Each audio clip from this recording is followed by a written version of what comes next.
It's great to be here, and it's great to be on the Gold Coast, so close to the Commonwealth Games. Kind of reminds me of Sydney in the year 2000. Hard to believe it's 17 years ago. As you just heard, I was an announcer at the Olympics. Now, looking out there, I think some of you probably watched the Sydney Olympics from your playpens. Am I right? But some of you might have been involved. Was anybody involved in the Sydney Olympics as a volunteer or some other sort of capacity? Because if you were, you, like me, were a member of the Pyjama Army. You probably remember seeing these shirts and the Harry High Pants. I rocked a pair of Harry High Pants. So, as an Olympic announcer, I was at the Olympic Hockey Stadium, and people often ask me, which one are you? Well, I'm not the man, and I'm not the older lady. It was 17 years ago, folks. Be kind. So I'm third from the left there in the sunglasses. One of the important jobs we had as announcers was to introduce the players as they ran out onto the pitch. And here's a secret for you. The Olympics is, in fact, all about television. So we had to introduce the names in a very specific time frame and finish on a precise moment that was known as zero time. And that's when all the television networks around the world started coverage of the game. So no pressure. And you can also imagine, who here has a name that's a bit difficult to pronounce? Yeah, being born Neryl, I can assure you, people mess that up all the time. But in hockey, the most difficult names of all to pronounce belong to the Polish men's team. If anybody hears of Polish extraction, maybe we do have some, you'll know what I mean. Here is one of the reasons I got the gig is because I'd worked in television. One of the beauties of working in television in the 80s is you have this visual documentary of your big hairstyles. Don't you love it? So the difficult names to pronounce belong to the Polish men's team. Here's one of my original cheat sheets from the Olympics, and you can see we've got my friend there, Robert Gierczuk, we've got Rafał Grotowski, and we've got my favourite, Evgeniusz Goczkowski. So nice mouthfuls to pronounce in a hurry. Now, we had language coaches, and the Polish language coach was this funny little guy with dark curly hair and John Lennon glasses, and he put us through our paces. So when the draw came out, there were 3 announcers at hockey. When my draw came out, I was really excited to see that my first game was Australia. The Australian men's team were playing. And then I found out who they were playing. Poland. So my very first game at the Olympics, I had to introduce these names, so no pressure. So I'd like to invite you to come back with me to the year 2000, 17 years ago, and imagine you're there with me in the announcer's booth looking out over the hockey stadium. 20,000 people in the stands, millions watching on television, including many Polish-speaking people. And the guy next to me, the producer, says, 10 seconds to start. And my heart starts jackhammering. And then he starts to count 10, 9, 8. You know that sweaty feeling you get on your palms? They were kind of dripping. 7, 6, and my life started to flash before my eyes. 5, 4, and I was hanging onto the desk because that was the only thing stopping me from passing out. 3, 2, 1. You've had a moment like that? Maybe it's at one of your events when something hasn't quite gone to plan, or maybe you've had a challenging client raise an issue with you. You know those times where you have to be on your best game, but right at that crucial moment, things seem to desert you. Your mouth dries up, your mind goes blank, and you've got nothing. You relate to that? We all have moments like that. The reality is that you are operating now in a reputation-driven economy, where how people perceive you and your business and your events and what they then pass on to others is actually more important than what you think you do. And we know that in those situations, one misstep, one lack of action can have serious implications for your business as a PCO and for the broader events and ultimately for the clients that you represent at those events and functions. So for you too, no pressure. It's a pressure-packed environment. And I used to market myself as the crunch time communicator because businesses and government departments used to call me in when it hit the fan, when things went wrong, and I'd have to come in and manage the issue. And I got so frustrated with that. And I thought, I'm going to flip it around. I want to work with businesses who are interested in building reputation capital, who want to build a great reputation and manage it to avoid things going wrong. So I want to share some of those thoughts with you today. Because your reputation, it's much more than spin, isn't it? Much more than marketing and spin. I'd like you to imagine, can you visualize the logo of your business, or maybe if you've got a big event coming up soon, imagine the branding of that event, teetering on top of three large columns. The first column is made up of what you say about yourself. So this is your marketing, your PR, everything you say about your business, everything that's shown to the outside world from your business is the first column, balancing on the first column. Second column is how people directly experience you, what it's like coming to your events, what it's like for your clients when they interact with you. And you're probably getting that if there's a mismatch between the first and second columns, you've already got a problem. Your reputation, teetering on the top, is already on shaky ground. So businesses that say one thing, but their delivery doesn't match it, have got a problem. I'm sure you can all think of examples of businesses you've dealt with where the experience doesn't match what they've said about themselves. So any unmet expectation is the start of a reputation issue. And that's the point, that it needs to be zapped. But many businesses don't do that, and they wait until it escalates into a bigger problem. Now, the third column, so we've got what we say about ourselves, how people directly experience us. What do you think the third column is? Any ideas? What they'd like to be said?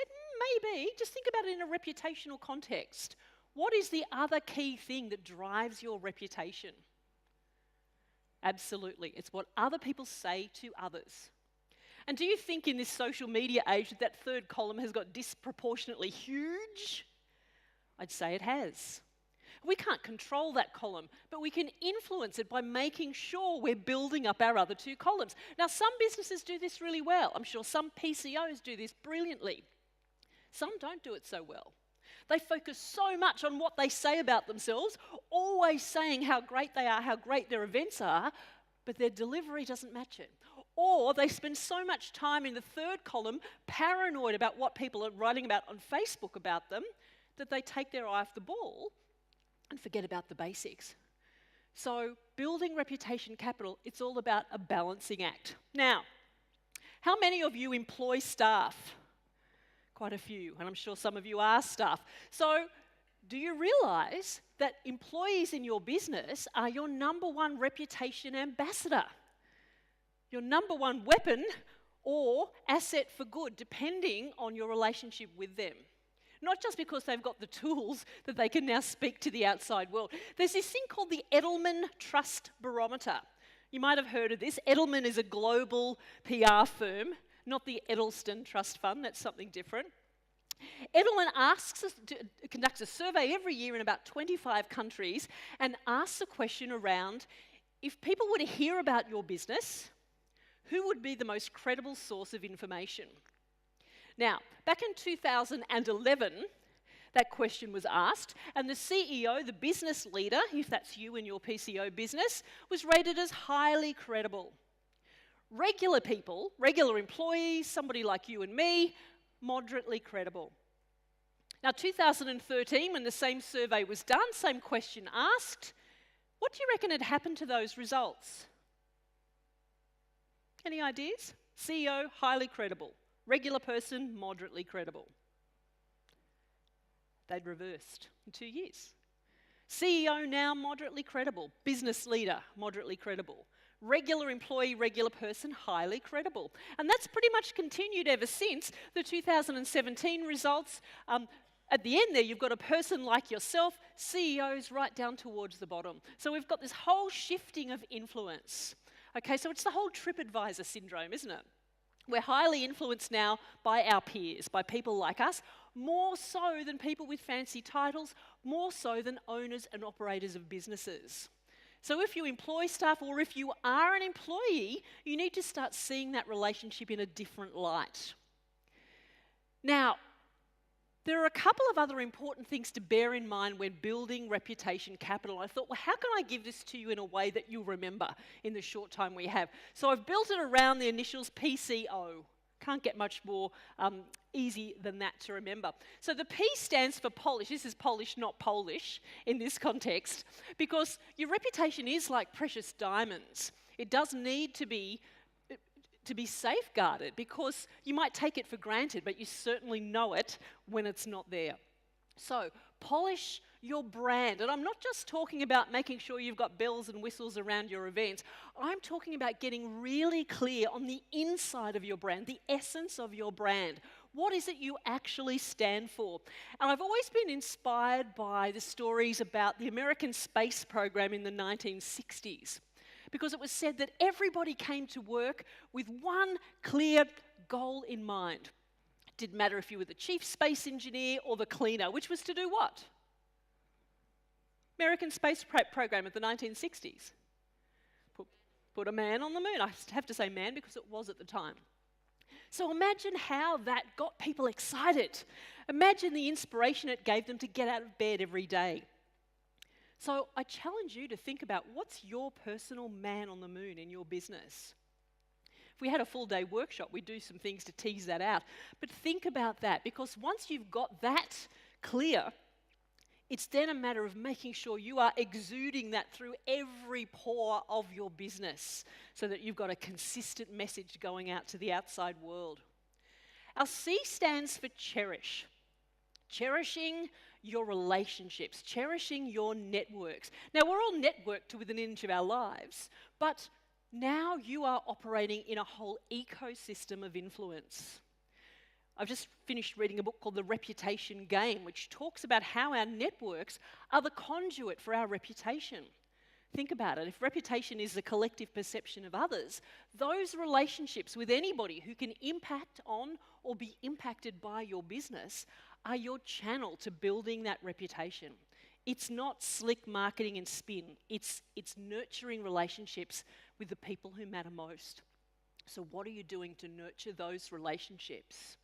And that comes with building rapport, really engaging with people who can impact your business. Now, building rapport can be easier for some than others. Now, I know being a PCO, it's a relationship-driven business. You're all over this. However, building rapport deeply with somebody can take a bit more practice. So I thought we might give this a go. Can I ask you to stand up, please? And I'd like you to turn to somebody you don't know well. So if you're sitting with some mates, turn to somebody behind or in front of you. If you don't know the person next to you, pair up with them. Say hi. Very nice. Now, here's what you're going to do. I'm going to give you 40 seconds, okay? In that time, you are going to find at least one thing, hopefully two or three, that you have in common. It can't be that you're a PCO. It can't be that you're in this association at this conference. It can't be that you have anything physically similar, that you wear glasses or whatever. It has to be something else. Your favourite colour, how many kids you have, where you went for last holiday. I don't care, but you've only got 40 seconds. Come up with as many as you can. Off you go. Okay, 3, 2, 1. Welcome back to the front of the room. How many did we get? Who got 1? Who got 2? 3? 4? 5? Okay. Group who got 4, what were a couple of yours?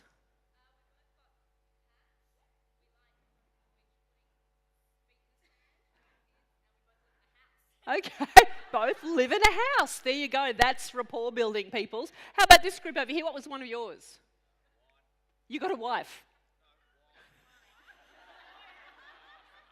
I was momentarily confused. It's all good. I reckon the whole room would have that in common too. Well done. What about this side? What was one of yours? Swimming. You like swimming? Okay, nice. Okay, you can sit down now. So that's not difficult, is it? Now, I don't suggest you walk up to complete strangers and say, hey, let's find 3 things you have in common, because you might end up arrested if you do that. But, this is all about finding the common ground. And so often we're just busy, getting on with doing the stuff every day. We don't take that extra step to build rapport, build proper relationships. This can affect whole businesses. So I know many of you work with large clients. This can have a serious impact. One of the cases I was called in to work on, some of you might remember this, Wollongong City Council. This is about 10 years ago. Town planner, I really think the media coverage had something to do with the way she looked, but let's not get into that. Town planner doing favours for businessmen in Wollongong while she was approving their development applications. Now, anybody who's got a DA in with their council to build a garage, that's not actually the way it's meant to be done, just saying. I had so much fun with this, I wrote the book about it. But the point of this was this organisation didn't have good relationships, so the middle management and senior management didn't talk, and so this huge issue was allowed to blow up out of proportion when it could have been nipped in the bud. Did massive reputational damage to that organisation simply because they hadn't taken the trouble to have rapport among their staff and a pride in the organisation. Which leads me to the O of our little formula, which is all about outreach. Now, this creature is an anableps. It's a South American fish. I actually borrowed this from Colin James, who's another great speaker, because it's a fantastic analogy for how you need to be in your PCO business. An anableps has two sets of eyes. Has a set of eyes above the water looking for predators and a set below the water looking for food. This is how you need to be in your business. You need a set of eyes above the water looking out into your environment. What's going on out there in the broader world that could impact your reputation? You also need a set below the water within your business so that you can quickly identify anything that may get in the way of you having a fantastic reputation. And if you think it seems far-fetched for something to go wrong within your business, let me share a story of when I worked for a university back in the 90s. I won't tell you which one it was, but it was in Western Sydney. And it was a newer university. And this university had been given a big donation of books by the University of Sydney. And there'd been media coverage about it. So you had University of Sydney giving this new university hundreds and hundreds of books as a donation. But there was a problem. The new university didn't want the books, didn't need the books. Some of them were duplicates, some of them were out of date, some of them were even mite infested. So the library staff had a dilemma because they didn't want to embarrass or show disrespect to the University of Sydney. So a couple of them got their heads together and they came up with this great idea. They got a truck, they loaded all the books in the truck, they drove it to the back of the campus, they dug a bloody big hole, and they buried the books. They buried the books, a university burying the books. Now, I got to hear of this because I was the communications manager, and the head of the library came to see me looking very green around the gills. I said, "What's wrong?" He proceeded to tell me what had happened. The reason he was telling me was that the student council had got wind of this and had gone to the media, and Channel 7 were on their way to the campus. And so this exploded into this massive media storm. Front page of the Daily Telegraph. How would you like that equivalent about your business? All over Sydney television news. Two things I learnt from that, and it took a very long time for that university's reputation to be restored. People still remember this when I bring it up. Two things. One, never bury anything unless you want it to grow. Number two, never underestimate the potential for well-meaning people to do dumb things. Those library staff thought they were doing the right thing. They were well-meaning, but what a disastrous thing to do. So at some stage in your business, I want to suggest to you that somebody will probably do something that's not very bright, well-intentioned, that might impact on your event or on the reputation of your business. So you need to be like the anableps. You need to know what's going on and be prepared to take action, nipping it in the bud before it spirals out of control. So many businesses don't do that, and they bear the brunt of long-term reputation damage. You don't want that to happen to you. So our PCO acronym, and I thought to finish off, what would be a really good way to anchor this in the memory? what can I do to cement this? And I thought, I know. I was inspired by my friend Glenn Capelli. Anybody know Glenn? Well-known speaker all around the place. He was telling me about his favourite song, Bald-Headed Woman. I said, oh, how does that go, Glenn? And he sang it. Bald-headed woman, bald-headed woman to me. I'm like, okay. Glenn does this great thing around songs with the words all twisted up. And I thought, yeah, I'm inspired by that. I can do an anthem to the PCO. An anthem to the PCO. Anthem to the professional conference organiser, but also to the PCO acronym around polishing your brand, cherishing your relationships, and having outreach to make sure you know what's going on outside your business and within your business so you can nip issues in the bud. And I thought, what better way to do that than with a bit of AC/DC? Can I please ask you to stand? I know it's still early in the day, but let's kind of get practiced here. Would you please turn to the person next to you or near you and say, oi? Oi. Fabulous. Let's practice this with a bit of music, shall we? Ready? Ready? Oi! Oi! Oi! Come on! Oi! Oi! Watch me explode. I know. You can sit down now. Oh, that was inspiring. Now, to finish my story, I'm sitting at the announcer's desk for what seemed like half an hour, but it actually seemed more like, actually really was a couple of seconds. Because something amazing happened. I took a breath. I opened my mouth. And next thing, the Olympic anthem was playing. Do, do, do, do, do, do. And next thing I was saying, ladies and gentlemen, welcome to the Sydney 2000 Olympic Games. The games of the 27th Olympiad. The crowd was going wild. And next thing, I'm announcing the Australian players. And they're running out onto the pitch and the crowd's cheering. The TV cameras are there. And next thing, the Polish players are coming out. And I'm spitting out those Polish names like I was born in Warsaw. Out they come, out they come. Evgeniusz Goczkowski and all his mates. They were there, the crowd's cheering, and the game started. 0 time. And I looked out beyond the glass of the announcer's booth, and I saw this little guy with dark curly hair and John Lennon glasses, and he was going. So I knew I'd done all right. And after that, a few weeks later, I got to meet the Polish players. And girls, I can tell you that was a lot more pleasant than saying their names. But the point is, I practiced for that. I knew what to do, just like you know what to do. You've got great businesses, you run great events. Don't let the spectre of reputation damage threaten that. Take proactive steps today to safeguard your reputation. Build reputation capital in everything you do, and you'll continue to thrive in the reputation economy.